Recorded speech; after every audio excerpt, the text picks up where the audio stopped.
मैं आता हूँ विनय भाई आपके पास। जो सेठ जी थे, सेठ जी आज खुद खतरे में।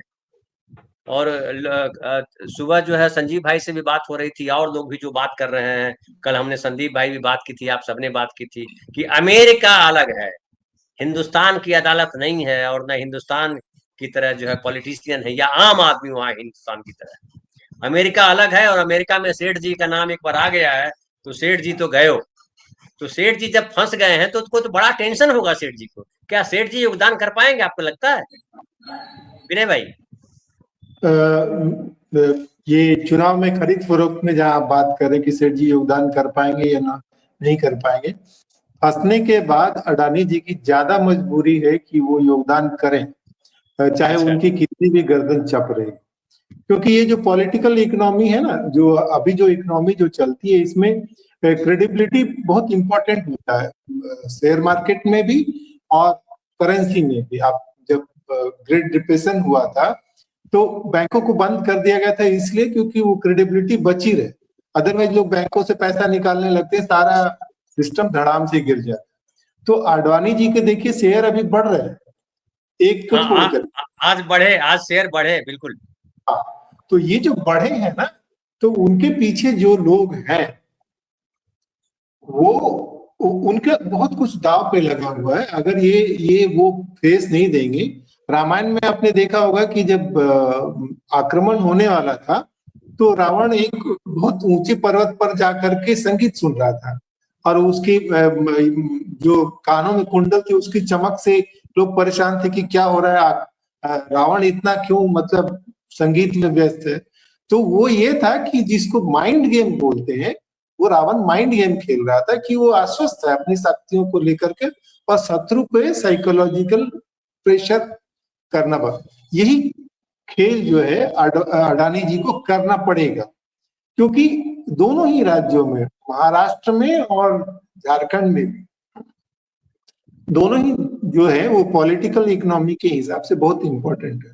झारखंड जो है वो खनिज संसाधनों से के लिए महत्वपूर्ण है, और महाराष्ट्र जो है वो आर्थिक राजधानी है। तो इस लिहाज से ये बहुत इंपॉर्टेंट है। और फिर आप जब देखेंगे, वैसे बहुत उजागर नहीं होता है, पर एक बार जब मैंने झारखंड में अवैध खदानों की जो लिस्ट आई थी, उसमें तमाम पार्टियों के नेताओं की लिस्ट की अवैध खदान।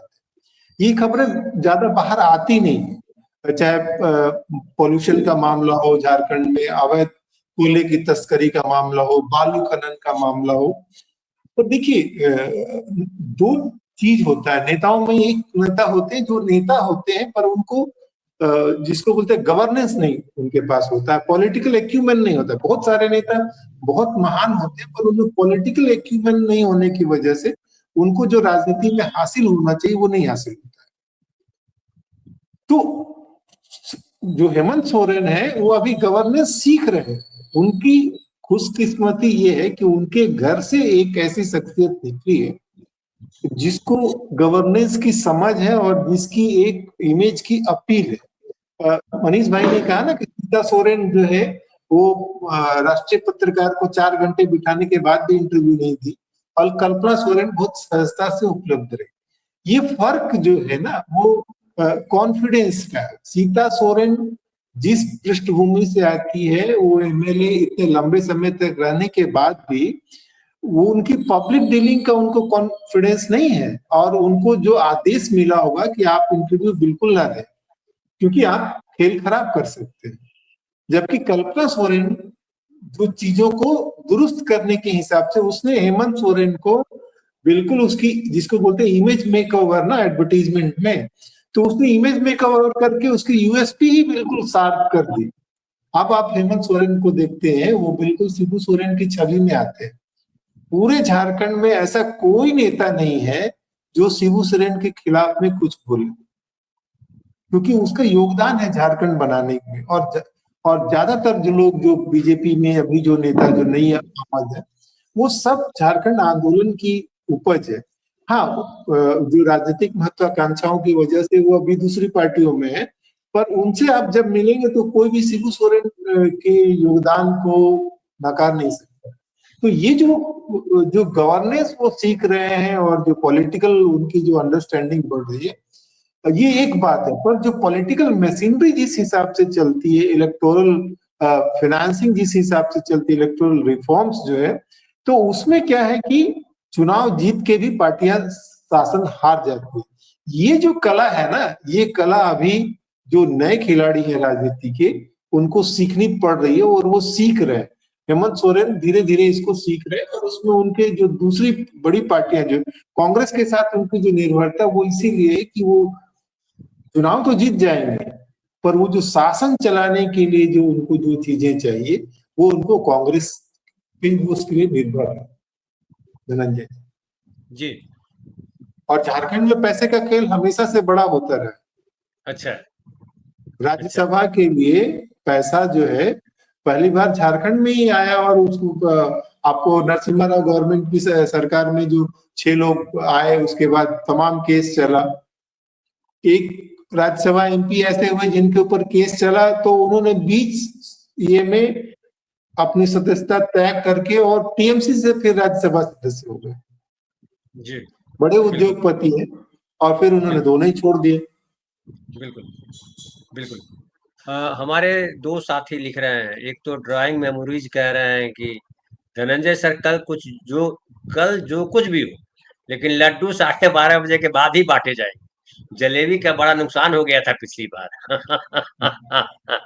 बहुत बढ़िया। एक और हमारे साथी लिख रहे हैं, द स्टेट, महाराष्ट्र में एग्जिट पोल पूरी तरह से फर्जीवाड़ा साबित होंगे, देखिए होना चाहिए।